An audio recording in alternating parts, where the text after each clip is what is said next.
일단 피아노는 치우지 않고 피아노를 배경으로 사진을 찍도록 하겠습니다. 네.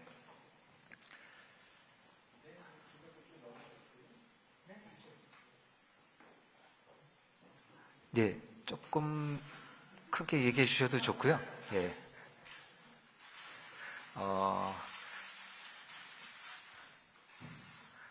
언제나 이 음악가들이 사진 찍는 게 제일 힘든 순간이시더라고요. 예. 그래서 저도 뭐 어떻게 뭐 포즈를 취해달라고 말씀드리기는 그렇지만, 네.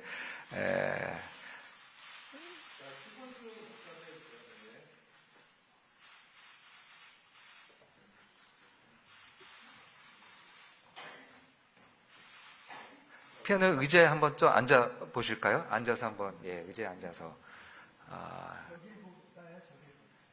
앞에를 봐주시고요. 예.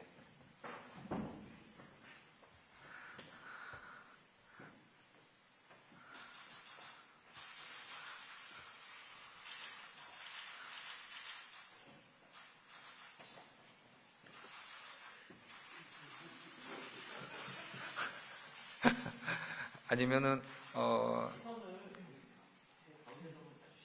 예.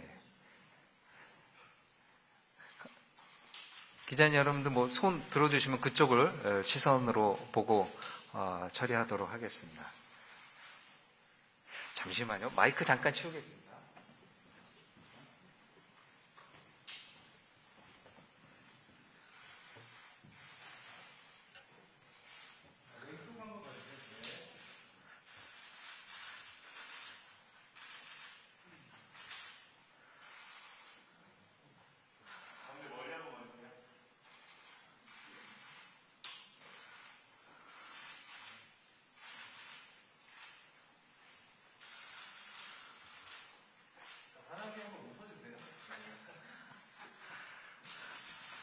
이제 심각한 건 좀 많이 찍으셨으니까 이제 웃는 모습으로, 예.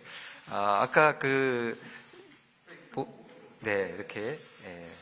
기자님 봐주시고, 아까 대기실에서 굉장히 오랜만에, 뵙고 반갑게 저는 인사를 나눴습니다. 일단 뭐 대담 때도 얘기 드리겠고요. 예, 여기 앞에 또, 예, 소나트. 자주 안 해보셨군요, 소나트를.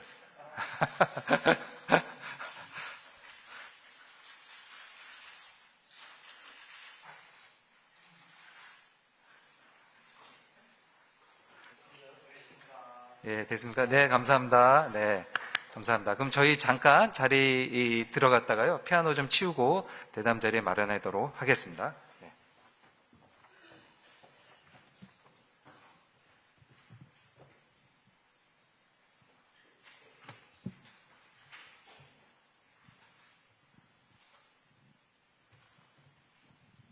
네, 오늘 데카레이블 데뷔 음반 발표한 정재일님의 앨리슨 발매 기념 기자간담회 저와 나누는 대담 시간 잠깐 갖도록 하겠습니다. 정면을, 예, 네. 괜찮으신가요? 예, 뭐 저는 안 나와도 되고요. 정재일님 잘 잡아주시기 바랍니다. 오늘 주인공 정재일님 자리하셨습니다. 인사 말씀 부탁드리도록 하겠습니다. 예, 작곡하고 연주하는 정재일입니다. 일단 와주셔서 너무너무 감사하고요. 제가 항상 무대 뒤에만 있다가 저 혼자서 이렇게 기자분들을 모시게 될 줄은 꿈에도 몰랐습니다. 정말 와주셔서 고맙습니다. 네. 지금 워낙 한국에서 아마 가장 바쁜 음악인으로 얘기가 되지 않을까 합니다. 365일 음악 작업으로 굉장히 바쁜데요. 특히 여러분들 다 아시는 것처럼 기생충과 오징어 게임 이후 더 눈코 뜰 새 없이 바쁘시지 않을까 합니다. 근데 이제 또 이렇게 부지런히 또 음반을 내셨는데요. 어떤 영감, 어떤 자극으로 이번 리슨이라는 음반을 발표하게 되셨는지 말씀 부탁드리겠습니다. 제가 2004년쯤에 싱어송라이터의 꿈을 안고 눈물꽃이라는 앨범을 발표했었는데요. 그때 나는 아직 역량이 안 되나 보다라는 생각으로 싱어송라이터의 꿈을 접고 이제 무대 뒤에서 다른 예술가들을 보필하는 역할을 계속 해오다가 작년에 데카라는 곳에서 아마 그 클래식을 좋아하거나 음악을 하시는 분들이라면 모두 알고 있을 만한 그 레코드 회사에서 당신만의 것을 해보지 않겠느냐 해서 그 2004년이 떠올랐습니다. 그래서 싱어송라이터에서 싱어송은 아직도 못하겠고 네. 라이터를 한번 해볼까. 네. 그러면 내가 뭘 할 수 있을까. 그래서 처음에는 약간 하지 말까의 마음이 많았다가 네. 혹시 그 데카랑 얘기할 때 노래에 대한 요구는 없으셨었나요? 예, 다행히도 뭐 팝송을 만들어라 이런 게 없어서 또 클래식 전문 레이블이었기 때문에 그러면은 내가 해볼 수 있는 게 있겠다. 지난 20년 동안 내가 쌓아왔던 것들 그런 것들을 바탕으로 뭔가 음악만을 위한 음악을 한번 해볼 수 있지 않을까 하는 생각을 네. 하게 됐습니다. 그러시군요. 그 장르 스타일을 이제 하나로 특정할 수 없는 음악 세계를 20년 넘게 이렇게 보여주셨는데요. 그 전에 아까 말씀하신 것처럼 눈물꽃과 여러 가지 영화 OST와 뭐 뮤지컬과 그다음 개인 앨범과 여러 개 있는데 이 첫 앨범이 그러니까 데카에서 이제 그 했었던 또 다른 의미가 좀 있을까요? 레이블이 컨택했을 때 그때 마음가짐, 뭐 어떤 기분이셨는지 데카 레이블과 같이 작업한다는 건 굉장히 귀한 순간이니까요. 처음 뭐 프로포즈가 왔을 때 어떤 생각이셨어요? 처음에는 일단 왜냐하면 이 꿈을 이런 역할을 해본 지가 굉장히 오래됐으니까 할 수 있을까? 괜히 그냥 뒤에서 그냥 음악 만드는 게 더 좋지 않을까라는 생각이 더 먼저 앞섰고요. 그러다 계속 그 시간이 지나면서 그리고 그들과 얘기를 하면서 데카라는 레이블 자체도 클래시컬 레이블이지만 또 전 세계적으로 음악이 알려질 수도 있는 절호의 그렇죠. 기회이기도 하고요. 맞습니다. 어려운 기회이기도 하고 또 클래시컬 레이블이기 때문에 팝송에 대한 그 짧은 곡, 노래가 있는 곡 이런 곡에 대한 부담이 없겠다라는 거를 인지하는 순간 그럼 나도 뭔가 해볼 수 있는 게 있지 않을까 이런 생각을 했던 것 같습니다. 네. 네. 네. 저를 보지 마시고요. 예. 저는 이따 대기실에서. 아마 그 싱글이 먼저 발표가 됐었죠. 이제 예, 두세 곡 정도 맞습니다. 됐는데요. 아마 들으신 분은 아시겠지만 피아노 중심의 음악이 되겠습니다. 앞으로 데카 레코드, 데카 레이블에서 보여질 음악이 이 리슨이 첫 시작, 청사진이라고 봐도 될까요? 앞으로 음악 생활이? 음악 작업이? 음악 스타일이요? 네. 스타일은 아닐 거라고 생각합니다. 일단 리슨이 처음이기 때문에 저한테 가장 내밀하고 편안한 악기를 고르고자 했습니다. 가장 제가 편한 언어로 시작을 해보자 했기 때문에 피아노를 선택했고요. 사실 피아노는 저의 모국어나 다름없습니다. 사실 말하는 것보다 피아노로 하는 게 더 편하거든요. 그래서 나의 첫 음반이고 첫 음악이고 더 깊은 얘기를 하기 위해서 어떻게 해야 될까 생각했을 때는 큰 편성보다는 이렇게 제가 오롯이 혼자서 얘기할 수 있는 편성이 좋겠다고 생각해서 처음은 이렇게 했고 앞으로 예정되어 있는 거는 여러 가지 실험을 해보고 싶은 소망이 있습니다. 네. 솔로 앨범 작업은 영화 음악과 다른 아티스트과의 협업 작업과는 조금 또 다른 점이 있을 텐데요. 뭐 협의하거나 아니면 서로 뭐 재즈 연주자처럼 인터플레이하거나 교감을 하는 일이 없어도 되는데요. 뭐 어떤 장단점이 있을까요? 혼자 연주하는 거에서는. 일단 장점은 컨펌 받을 사람이 없습니다. 너무 행복한 일이고요.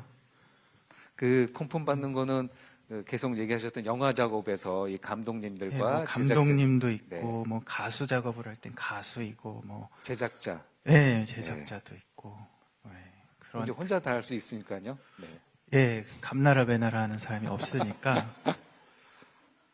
그런 만큼 또 맨 땅에서 해야 되니까, 왜냐하면 뭐 예를 들어 연극을 한다면 연극의 스크립트가 있고, 뭐 무용을 한다면 그 안무가 있고 하지만, 이거는 그냥 음악만을 위해서 처음부터 구상해서 믹싱 단계까지 가야 되니까 그게 더 조금 오래 걸리고 쉬지 못하게 하는 그런 게 있고요. 또 음악만 들어야 되니까 숨을 곳이 없습니다. 그래서 더 그 크래프트맨십을 발휘해야만 나중에 후회하지 않을 수 있기 때문에 그렇게 시간을 들이고 집중하는 게 조금 어렵지만 그래도 그 장점에 이 모든 걸 상쇄해주고 있습니다. 네, 그렇군요. 아마 여러분들 들어오실 때 보도자료에 이렇게 앨범, 요번 앨범 이제 샘플을 받으셨을 겁니다. 아마 지금 당분간은 이게 피지컬 음반으로는 없습니다. 예, 계획이 없다라고 합니다. 음원으로만 되니까요. 자켓은 이제 요걸로 보시면 될 텐데요. 굉장히 제가 이게 음반 이미지를 봤을 때 저녁 밤바다 제법 파도가 심하게 치는 자켓인데요. 맞습니다. 뭐 이런 이미지 하나 허투루 쓰지 않으시니까 어떤 상징적인 의미가 있을까요? 자켓에는.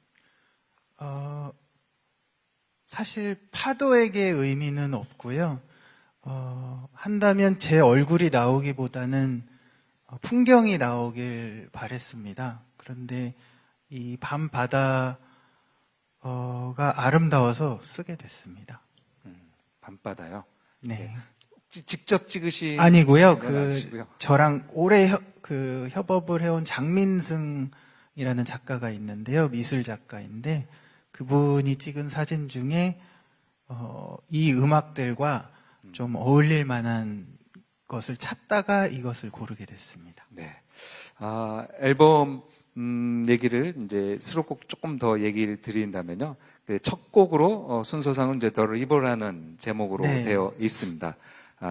뭐 각 앨범 자켓에 또 바다가 있고요. 또 제목으로는 그 자연인 강 제목인데요. 뭐 어떤 의미가 있을까요? 곡 제목과 곡에 대해서 설명해 주신다면요. 굉장히 침잠한 음악을 만들어 보고 싶었고, 사실 제가 곡을 쓰는 프로세싱은 일단 즉흥 연주를 합니다. 그리고 즉흥 연주 중에 어떤 부분이, 이렇게 딱 포착이 되면 거기서 이제 다듬어 나가기 시작합니다. 많은 작곡가들이 그러할 텐데요. 저 또한 그렇게 시작을 했고, 그러다 어떤 순간을 잡았는데 굉장히 침잠된 순간이었습니다. 그러면서 제가 한강하고 저기 시골에 사는데 이제 거기는 조수간만이 있으니까 이렇게 흘렀다 합니다. 근데 겨울에는 철새가 막 수천 마리 모여들어서 새들도 이렇게 갔다가 이렇게 멍하니 그걸 바라봅니다. 그리고 북쪽 남쪽으로는 습지가 있고 갈대밭이 있고 이렇게 고수부지가 있는 게 아닙니다. 혹시 매일 만환경으로 그런 거 보고 계신 거 아니세요? 집에서? 집에서는 안 보고요. 그냥 걸으면서. 네. 네. 그 풍경이 떠올랐습니다. 그런 걸 볼 때마다, 거기 보면 이제 자동차도 다니고 고층 빌딩도 있고 한데, 이 풍경에서 사람이 만들어 놓은 것만 없으면 너무나 아름답겠구나. 네. 그런 생각이 들면서 온갖 생각이 들었습니다. 저쪽은 바다고, 아주 작은 물줄기에서 바다까지 가야 되는데 바다까지 가야 되나? 뭐 이런 생각도 하고 바다까지 어떻게 가지? 이런 생각도 들고 그냥 여러 복잡한 생각을 하면서 이렇게 계속 가라앉는 그런 느낌이었습니다. 느낌으로. 네. 저도 말씀을 들었으니까요. 또 돌아가서 그 말씀하신 거를 생각하면서 또 다시 집중해서 한번 들어보도록 하겠습니다. 이 말씀해 주신 것처럼 이제 여러 가지 생각들, 자연을 보는 시선들, 그리고 이제 그것을 본인의 분신과 같은 피아노로 해석을 해 주셨는데요. 전반적으로 이제 음악을 쭉 들었을 때 아주 맑고 청아한 피아노, 진중한 듯한 그런 피아노 소리가 귀에 들어왔습니다. 근데 자료를 또 이렇게 제가 보니까요, 이 음반 녹음을 레인보우 스튜디오에서 맞습니다. 하셨다고 하는데요. 이 제가 알고 있는 그 노르웨이 오슬로에 있는 그 ECM 레코드가 녹음되는 그 스튜디오인가요? 맞습니다. 네. 네. 수천 장의, 수만 장의 명반들이 탄생한 오슬로의 레인보우 스튜디오라는 데서 네. 녹음을 하게 되었습니다. 네. 뭐, 재즈 팬들은 이제 너무나 다 알고 계시는 ECM 레코드랑 것이 이제 뭐 본사는 뭐 독일이지만 녹음은 이제 노르웨이 오슬로에 있는 레인보우에서 많이 합니다. 아마 그 또 잘 아시겠지만 예전에 노영심 씨 음반이 맞습니다. 그 네. 레인보우 스튜디오에서 녹음됐던 걸로 기억이 나는데요. 어떻게 또 그쪽하고 연주 그리고 거기가 또 자연이 너무나 아름다운 도시이고 네. 스튜디오니까요. 뭐 여러 가지 것들이 연결되는 느낌이 있는데요. 어떻게 선택하시게 됐나요? 일단은 피아노 하나로 했기 때문에 정말 정말 좋은 악기가 필요했습니다. 그 좋은 악기는 너무 비싸기 때문에 저희 집에는 없고요. 그래서 녹음실을 가야 하는데 그렇게 좋은 관리 잘 된 악기가 있는 녹음실이 전 세계를 통틀어서 몇 개 없습니다.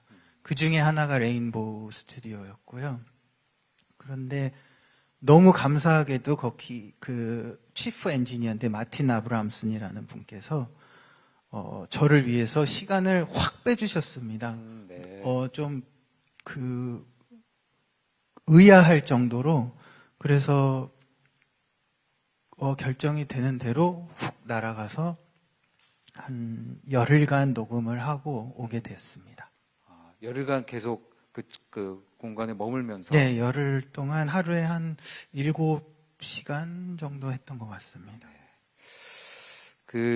뭐 재즈 연주나 아니면 다른 음반도 그렇지만 녹음을 하고 이제 그게 다 음반으로 안 나오잖아요. 이제 네. 선정된 것만 나오게 되는데 뭐 혹시 못 담은 곡들도 분명히 있겠네요. 그렇죠. 하루에 7시간씩 피아노를 그러니까요. 쳤으니까 네. 굉장히 많았고 그것을 추리는데도 시간이 오래 걸렸고요. 네. 그렇습니다. 네. 뭐 기회가 된다면은 뭐 발표되지 않은 그런 좋은 피아노 곡집 연주도 저희가 들어봤으면 좋을 것 같습니다. 정재일님의 인터뷰를 이렇게 보면은 지금 말씀드렸던 ECM 레코드에 대해서 얘기하면서 그 레이블에서 활동한 에스토니아 출신의 작곡가 아르보 페르트 얘기를 자주 거론을 하셨습니다. 그리고 뭐 거기에 요즘 병환 중에 있는 사카모토 루이치 음악도 얘기가 되고요. 그다음에 믹스레이터, 그다음에 비킹그룹 올라프손 요즘 이제 많이 활동을 하는. 그리고 저는 또 이 오슬로 레인보우 스튜디오에서 녹음을 했기 때문에 그 노르웨이 피아니스트인 케틀 베렌스타드 기억이 나더라고요. 네. 뭐 어떤 그런 음악들을 어떻게 또 영감을 받으셨겠죠, 당연히. 네. 너무너무 많이 받았습니다. 특히 아르보 페르트라는 에스토니아 작곡가는 저의 10대, 20대를 지배한 음악가 중 하나인데요.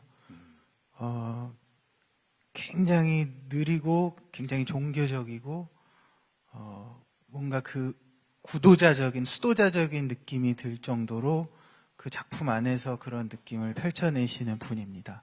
그리고 그분의 삶 또한 그런 것으로 알고 있고요.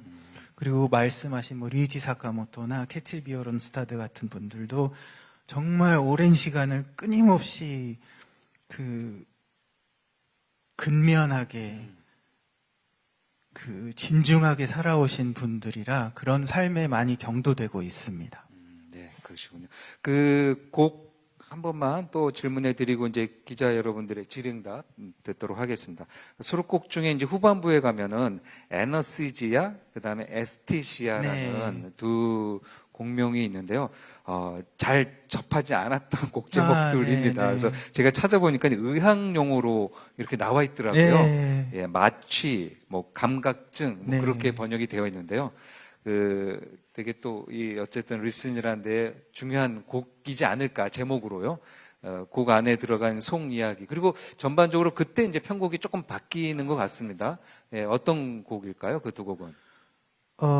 일단 원래는 한 곡입니다. 에네스테시아랑 에스테시아. 근데 어렸을 때 배운 건데 그리고 어렸을 때 배우고 그것을 제 삶에 계속 간직하면서 살고 싶은데, 에스테시아 하면은 미학적인 뭐 아름다운 뭐 어떤 가능태 이런 걸 의미하는데, 그의 반대인 애네스테시아는 추함이 아니라 마비다. 느낄 수 없는 것. 아름다움을 아름답게 느낄 수 없는 것이 아름다움의 반대말이다. 근데 서양도 그런데 동양도 그렇거든요. 뭐 이인, 그 어질 인자가 어떤, 어질다 우리는 이렇게 쓰는데, 어떤 인에 반대되는 말, 뭐 무슨 행인 이렇게 하면은 무슨 씨앗이 되거든요. 그러면 이 행인의 반대말은 불인, 불인은 또 마비거든요. 그래서 항상 열려있는 마음으로 살아보자. 그래서 저는 첫 번째 앨범을 굉장히 통속적이고 단순하지만, 그래서 좀 이거 뭐야 싶을 수도 있지만 그냥 리슨이라고 하기로 결정을 했습니다. 그냥 듣고 싶었고, 저는 그리고 원래 듣는 사람이고 다른 예술을 위해서 작업을 하기 때문에, 그리고 내 안에서 뭐라고 하는지도 듣고 싶고, 사람들의 말도 듣고 싶고, 이 지구가 하는 말도 듣고 싶고, 근데 우리는 못 들어서 팬데믹도 겪고 네. 전쟁도 겪고 이러고 있구나, 이런 생각을 하면서 좀 이 앨범 전체적으로 디자인을 하고 마음가짐을 가지게 됐고요. 그 다음에 그렇기 때문에 뭔가 이 계속 듣고 이런 편린들, 듣고 이런 감상들이 이렇게 쌓이고 쌓여서 퇴적이 돼서 나중엔 거대한 산이 되었다더라, 이런 뭔가 그런 느낌이 떠올라서 이제 이 에스테시아라는 곡에서는 아주 잔잔한 그 파편적인 피아노 선율만 흐르다가 이제 오케스트라가 가세에서 클라이막스로 가서 클라이막스에서 딱 끝나게 됩니다. 그런 구성을 취했고요. 그렇게 만들어진 곡입니다. 네. 굉장히 그 고민과 철학적인 생각도 많이 하셨던 느낌을 이렇게 말씀해서 전해 들었습니다. 그러면 예, 시간이 이제 기자님들의 질문을 조금 받아야 되지 않을까 합니다. 손 들어주시면 마이크 전달해 드리고요. 뭐 소속과 성함 말씀해 주시면 감사하겠습니다. 혹시 질문 있으신가요? 질문 있으시면 손 들어주시고, 예, 요 앞에, 네. 네.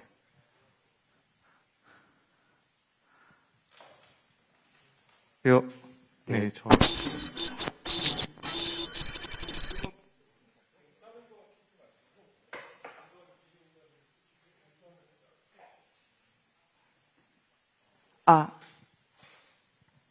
예, 안녕하세요. 저 뉴스토마토 권익도 기자라고 합니다.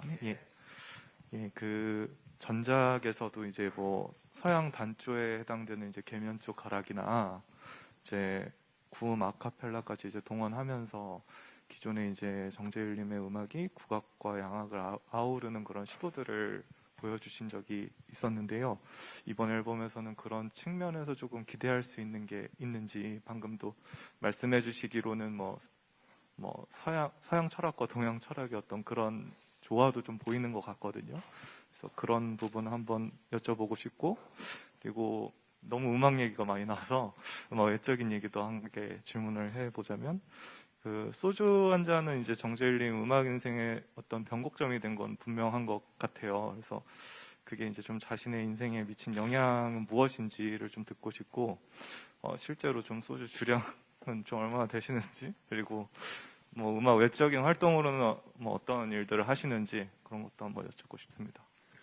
네, 일단 제가 그 한국 음악하고 많이 협업을 했는데요. 그 이유는 어려서부터 한국 음악을 하는 한국 음악을 하는 친구들이 많았고, 한국 음악을 너무너무 사랑해서 그저 그 아름답기 때문에 이렇게 자연스럽게 그것을 학습하고 탐닉하고 협업을 했던 것입니다. 그래서 저에게는 굉장히 또 자연스러운 분야이기도 한데요. 이번 앨범을 위해서도 그런 전통적인 어프로치로 쓴 곡들이 몇 개 있습니다. 근데 이번 앨범에는 그냥 아주 정직하게 피아노 음악과 오케스트라 음악으로 가기로 결정을 했고요.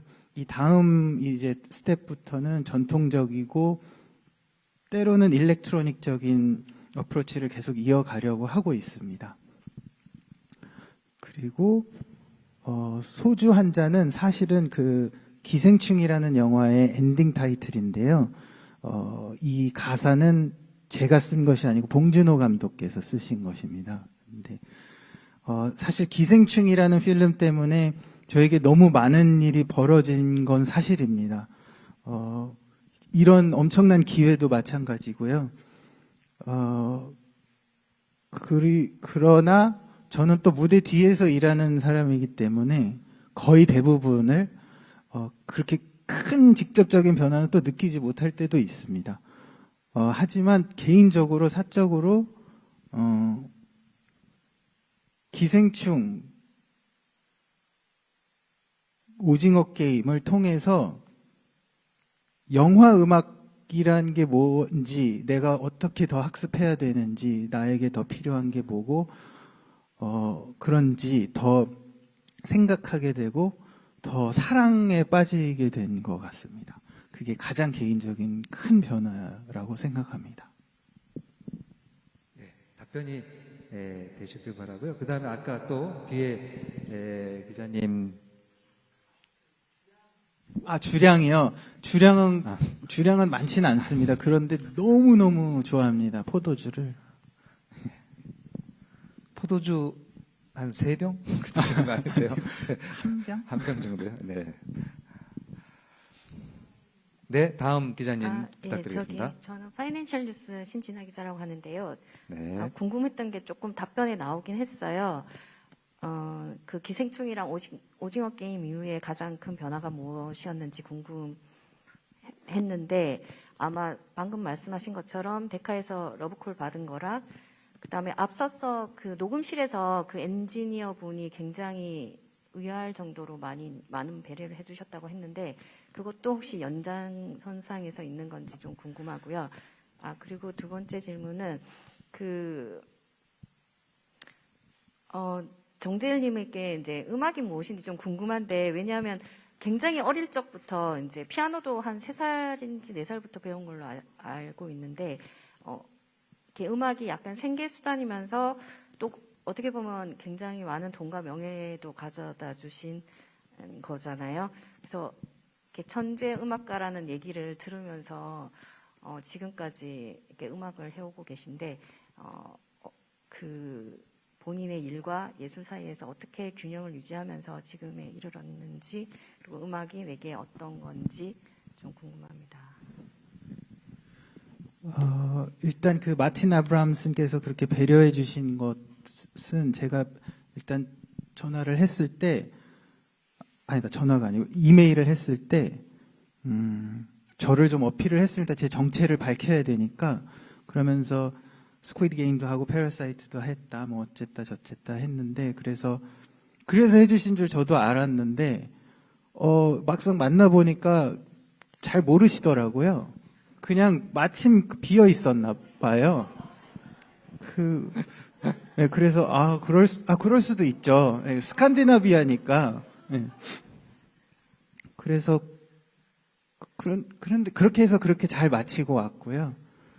네, 저의 음악은 사실은 어려서부터 막 장래희 난 뮤지션, 아티스트가 될 거야, 싱어송라이터가 될 거야 이런 마음은 하나도 없었는데 중학생이니까. 그런데 어떤 기회를 잡았고 중학생이 뭐 할 수 있는 건 아무것도 없는데 경제생활이라고는 음악은 할 수 있었거든요. 그래서 이 기회를 잡아야 되겠다는 절실함이 있었고 잡았고 그래서 저에게는 음악을 사랑하지만 시작은 노동이었습니다. 그리고 지금도 사실 예술이라는 거 비단 음악뿐만이 아니라 모든 예술이 그냥 수많은 노동 중에 하나라고 생각하고요. 그렇기 때문에 예술가들에게 결여될 수 있는 근면함이나 책임감도 더 필요하다고 생각하고요. 사실 이번에 앨범을 내긴 했지만 지난 한 25년, 6년 동안 거의 대부분이 저는 무대 뒤에서 서포트를 하는 역할이었습니다. 그렇기 때문에 계속 듣고 그것을 저 나름대로 예를 들면 통역가라고 할 수 있겠죠. 음악으로.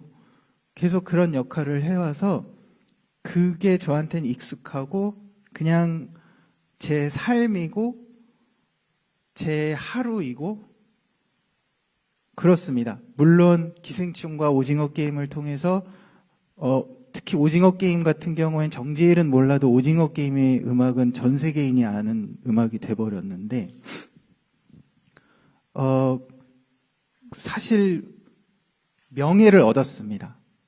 하지만 그 무대 뒤에서 일하는 그 기본적인 저의 삶에는 큰 변화는 없습니다. 하지만 약간 성덕이 될 수 있었습니다. 예를 들면 제가 너무 존경하는 코레에다 히로카즈라는 감독님이 계신데 그분과 작업할 기회가 생겼습니다. 브로커라는 영화였는데요.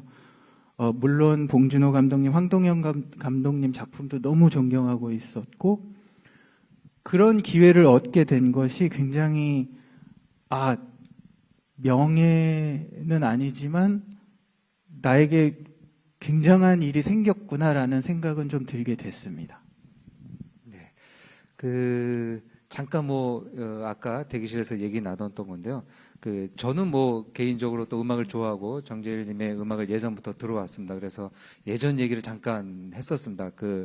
98년, 97년에 정재일님이 이제 고등학교 때 제가 인터뷰를 한 적이 있어요. 그때 이제 몽크몽크라는 잡지를 제가 하고 있을 텐데요. 고등학교 때 그때 이제 좀 이따 나왔던 음반이 긱스라는 음반입니다. 제가 오늘 요거는 제가 갖고 있는 CD를 다 갖고 와서 사인도 받고 그랬었는데요. 그때 인터뷰할 때 기억이 나는 게요. 중학생 중3인가 고1 네, 그때였습니다. 때. 아카데미 다닐 때. 앞으로 어떤 음악을 하고 싶은가라고 제가 질문을 드렸었어요. 제가 평생 기억에 남는 건데요. 제일님이 두 가지를 얘기하셨습니다. 슬픈 음악, 그리고 영화 음악.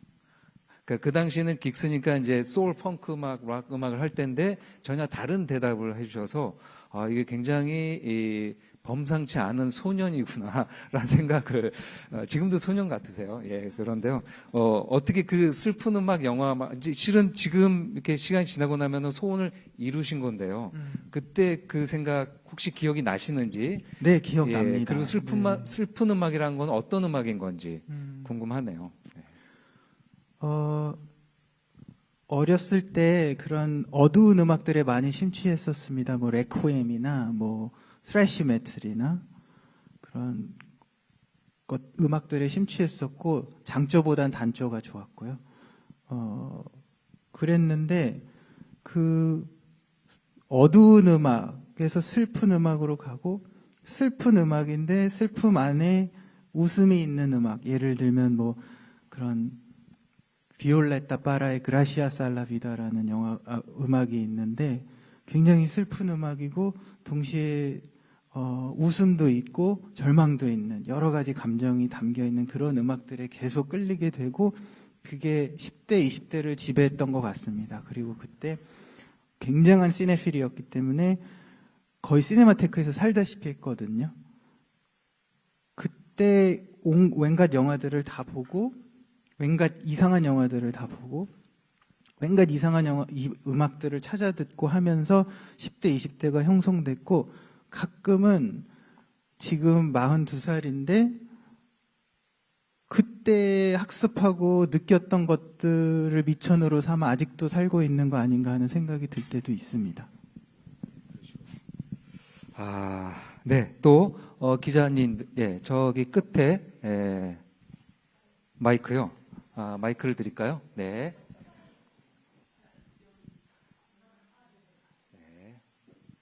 저기 뒤에 아까 손 드셨던, 네. 여기 먼저요? 예. 네.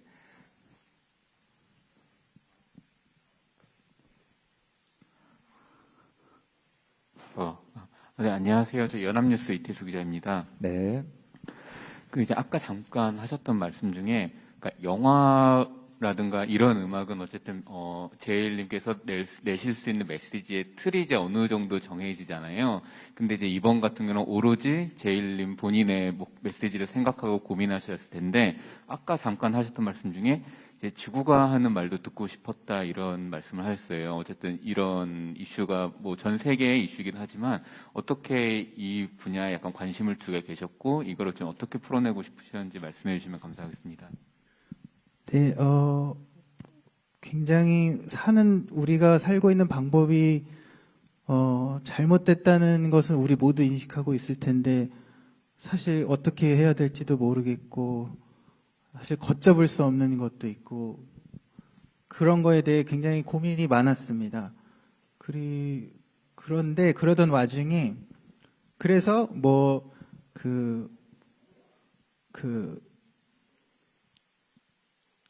생물학자인 최재천 교수님 책을 보다가 제인 구달이라는 박사님을 알게 됐습니다. 그분의 그 삶을 읽으면서 어떤 기회를 갖게 됐습니다. 어떤 컨퍼런스를 위한 음악을 만드는 거였는데 웨이크업 콜이라는 이제 지금 우리가 빨리 하지 않으면 안 된다는 그런 제인 구달의 메시지를 받아서 음악을 만들고 제인 구달께서 나레이션을 해주셨던 곡인데요. 그 작업을 하면서 더더욱 지금 우리 너무 늦었을지도 모른다 이런 생각을 더더욱 하게 됐습니다. 더군다나 이제 팬데믹 때문에 거의 3년을 아무것도 못하고 너무 비극적인 이별들을 많이 보고 이러면서 이거 진짜 잘못했구나 하는데 갑자기 또 전쟁도 터지고 근데 전쟁이 막 여기저기서 터지고 그래서 우리는 정말 듣는 귀가 없었나 보다. 나만 해도 참 못 듣나 보다. 이런 생각을 하면서 그냥 뭔가 철학적이고 뭔가 혹은 형이상학적이고 굉장히 심오한 예술적인 질문을 던질 수는 없는 그런 레벨의 사람이라 그냥 아주 지금 당장 내가 그냥 단순하게 1차원적으로 생각하는 것이 무엇인가 했을 때 그런 목소리를 듣는 것이었습니다. 네. 그리고 또 질문 부탁드리겠습니다. 뉴시스의 이재훈이라고 하는데요. 네. 그 연장선상의 질문이 됐는데 그 아까 잘 아시다시피 아까 성함이 나왔던 사카모토 유이치는 그 동일고 대지진 때 침수된 피아노로 연주를 하기도 했었잖아요. 그 JLC의 모국어와도 같은 피아노의 성질 중에서 이번에 좀 이야기하고자 하신 자연은 좀 어떤 속성으로 연결이 되는 부분이 있는지 그게 좀 궁금해요. 사실 피아노와 자연의 연결은 사실은 잘은 모르겠고요. 그렇지만 모든 악기들은 나무로 만들어져 있죠. 거의 대부분의 악기들이. 그 중에 가장 큰 울림을 가지고 있고 가장 긴 울림을 가지고 있는 악기가 피아노이고 또 가장 낮은 음부터 가장 높은 음까지 가장 약한 음부터 가장 강한 음까지 표현할 수 있는 악기도 피아노이고 또 완성된 음악에 가장 가까운 악기도 피아노입니다. 피아노 한 대로 음악을 할 수 있으니까요. 물론 다른 악기도 있지만 그렇기 때문에 가장 내밀하고 어떨 때는 겸손하고 막 솔로로 나서는 게 아니라 그런 아주 진중하고 무거운 악기라는 생각이 들기도 합니다. 그리고 가장 중요한 건 제가 가장 편하게 말할 수 있고 가장 저의 마음하고 닮아 있는 목소리라고 생각을 하고 있습니다. 네. 또 기자 질문 부탁드리겠습니다. 네, 저 이데일리 정병호 기자고요. 아까 말씀하실 때 그 한 20년 가까이 이제 영화나 이제 무대 뒤에서 이제 작업을 하시다가 이제 앞에 나오셨다고 했는데 나오셔서 좀 좋으신지 그리고 앞으로 좀 더 자주 나오고 싶으신지 궁금하고요. 또 하나는 피지컬 음반을 안 내는 이유가 뭔지 궁금합니다. 일단, 생계도 중요하기 때문에 계속 무대 뒤에 있을 거고요. 또 거기서 제가 얻는 희열, 예술적 희열, 여러 가지 삶에 대한 도움들이 있으니까요. 그리고 이거를 냈다고 해서 제가 막 유럽 투어를 돌고 막 전 세계 투어를 돌고 할 수 있는 건 아니기 때문에 그냥 일단은 만들어 봤습니다. 일단 기록을 해봤고요, 제 마음을. 이거를 바탕으로 또 제가 뭐를 할 수 있을지 학습하고 생각하고 구상하고 앞으로 더 스텝을 밟아 나가고 싶고요. 제가 안 해봤던 것들, 지금 25년 동안 안 해봤던 것들도 해보고 싶기도 하고, 그렇습니다. 그리고 이번에는 디지털로만 발매가 됐는데, 앞으로는 사실은 저희 집에도 CD 플레이어가 없거든요.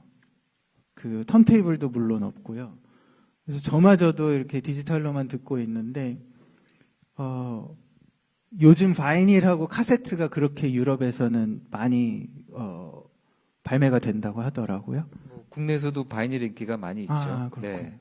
그래서 그렇게 해보고 싶은 마음도 있습니다. 왜냐하면 사실은 곡과 곡 순서와 곡과 곡의 침목까지 디자인을 CD 시절엔 했거든요. 근데 디지털 시절엔 그것을 아예 못하고 있습니다. 그래서 그런 것까지 하고, 그리고 그 아트워크까지 이 음악의 하나로 해서, 이 앨범 전체가 하나의 어떤 작품이다라는 그런 제가 그걸 겪은 아마 마지막 세대인 것 같은데, 그것을 해보고 싶은 욕심이 있습니다. 그래서 아마, 요 다음 스텝은 그런 쪽이 되지 않을까 싶기도 합니다. 네, 기자님들 아마 궁금하실 텐데 다음 작업 얘기인데요. 다음에는 정해지진 않았지만 뭔가 좀 더 버라이어티한 작업이 데카레이블과 계약이 있으시다, 준비가 되어 있으시다는 얘기는 아까 해주셨습니다. 다음 기자님 질문 부탁드리겠습니다. 예, 그럼 두 분 정도 더 받고 이렇게 하겠습니다. 먼저 해주시죠. 예, 한겨레 신문 임석규입니다. 내년도에 서울시향 음악 감독으로 취임하는 지금 현재는 뉴욕필 음악 감독이죠. 얍한 츠베덴 이분이 지난번 기자들과의 간담회에서 정재일님의 이름을 거론하면서 같이 작업을 하고 싶다. 위촉곡 얘기를 했어요. 공개적으로 하셨으니까 정재일님께서도 공개적으로 좀 답변 부탁드립니다. 진짜 질의응답이네요. 질문 주셨으니까 답변해 주시죠. 네. 저도 기사를 보고 알게 됐는데요. 그런 거장께서 제 이름을 어떻게 아셨을까 했는데, 굉장히 황송한 제안이고요. 제가 할 수 있는 게 있다면 꼭 더군다나 대한민국을 대표하는 서울시향과 할 수 있다면 좋겠는데, 제가 음악을 대학교 가서 배운 게 아니라서 근본이 없어가지고 어떤 그분들이 생각하는 어떤 그 예술적 경지를 맞출 수 있을지 그거가 일단 약간 두렵기는 합니다. 하지만 또 근본 없이도 할 수 있는 게 있으니까 그런 것들을 만약에 진짜로 저에게 이런 거 해보지 않겠니 하신다면 뭔가 해보고 싶은 작은 소망은 있습니다. 하시겠다는 답변으로 받아들이도록 하겠습니다. 또, 질문, 안녕하세요. 말씀해 주세요. 저 엑스포츠 뉴스 김예나 기자라고 하는데요. 조금 가벼운 질문이긴 한데, 최근에 유퀴즈 출연으로 이제 많은 화제를 모으셨으니까, 그 출연 당시 유재석 씨와의 대화는 좀 어떤 시간이었고, 또 본방은 혹시 시청하셨는지도 궁금하기도 하고요. 네, 그날 방송 보셨는지. 그리고 또 마지막으로 이제 앞으로 어떤 행보 보여주실지까지 부탁드릴게요. 네. 일단 제가 알기로 한 20분 정도 방송이 된 걸로 알고 있는데, 유재석, 조세호 MC들과는 거의 2시간 남짓 이야기를 나눴습니다. 너무너무 따뜻하고 저에게 호의를 보여주셨고, 전혀 대본에도 없는 즉흥 연주도 막 시키시고, 그런데 그게 별로 뜬금없지 않고 재밌었고요. 아주 즐겼습니다. 왜냐하면 그 두 분께서 굉장히 따뜻하게 그것을 다 이끌어가 주셔서, 특히 저는 말하는 게 굉장히 두려운데, 그렇게 2시간을 보냈고, 또 개인적으로 한 2시간 정도의 인터뷰를 하면서 제 이야기를 하게 됐습니다. 그런데 계속 제 유년 시절을 물어보시더라고요. 그래서 그러다가 유년 시절 얘기를 하다 보니까 이때 이런 일도 있었지, 저런 일도 있었지 하면서 이렇게 뭔가 많이 돌아보게 되는 계기도 됐고요. 그 다음에 저희 집에는 텔레비전이 없습니다. 그래서 아직도 못 봤습니다. 왜냐하면 방송 사고가 났기 때문에 재방송을 안 하고 있습니다. 그 CDP와 LP 플레이어와 TV가 다 없으신, 혹시 피아노는 집에 있으시죠? 있습니다. 네, 네네네. 집에 피아노 있으신 걸로. 네, 또 질문. 네, 말씀해 주십시오. 네, 중앙일보 개공기자 류태영인데요. 아까 처음에 이렇게 이번 앨범 막 이렇게 틀어주실 때 바그너의 베젠동크 가곡 같은 그런 선율도 이렇게 나왔었는데, 요번에 또 데카가 클래식 레이블이기도 하니까 이 클래식 레이블에서 음반 내시면서 영향을 받은 이 클래식 음악 작곡가와 작품들, 아까 아르보 페르트 얘기도 해주셨지만은 그 외에 영향을 받은 클래식 음악 작곡가와 작품들도 좀 말씀을 해주십시오. 제가 기억나는 한 가장 처음으로 좋아했던 클래식 곡은 모차르트의 레퀴엠이었던 것 같습니다. 그리고 저는 어쨌든 이렇게 클래식을 배워서 한 게 아니니까 클래식을 할 수 있다고 말할 수도 있나 하지만 스코어들을 많이 봤습니다. 그래서 모차르트의 레퀴엠 스코어를 보면서 많이 공부를 했고, 그 외에 라벨도 있었습니다. 드뷔시도 있었고요. 그러다가 이제 아르보 페르트 같은 현대 음악가들을 알게 됐습니다. 그런 아름다운 음악을 하시는 분들, 구도자적인 음악을 하시는 분들도 있고, 굉장히 실험적인 음악을 하시는 분들, 예를 들면 펜데레츠키의 히로시마를 위한 애가라는 작품을 그 작품을 듣고 충격에 빠졌습니다. 그 이후로 현대음악이란 것이 뭔지 생각하게 됐고요. 루치아노 베리오라든지, 지금 토마스 아데스라든지, 그리고 또 엄청 위대한 작곡가 중에 진은숙 선생님이라든지, 이런 분들, 현대음악에 굉장히 많은 영향을 받았습니다. 네, 이렇게 영향 받으셨다고 말씀해 주셨고요. 지금 오늘 준비한 시간이 다 된 것 같습니다. 혹시 이건 죽어도 꼭 질문해 드려야 되겠다라는 기자님 따로 질문 안 계시면요, 오늘 기자간담회 여기서 마무리하도록 하겠습니다. 데카 레이블에서 음반은 이미 많이 내셨지만 데카 레이블에서 발표하는 첫 음반 리슨 발매 기념으로 가졌던 기자간담회였습니다. 아주 마음에 있는 얘기, 그리고 지금 특히 이제 음반에 집중해서 많은 이야기를 해 주셨습니다. 또 기자님 여러분들 많은 매체에서 또 얘기해 주시고요, 많이 사랑해 주시면 감사하겠습니다. 마지막 인사 한 말씀 하시고 마무리하시죠. 네, 다시 한번 이렇게 관심 가져주셔서 너무 감사합니다. 앞으로 더 잘 해보도록 하겠습니다. 영화든 뭐든 음반이든 잘 해보겠습니다. 감사합니다. 네, 좋은 하루 감사합니다. 보내세요. 네, 감사합니다. 수고하셨습니다.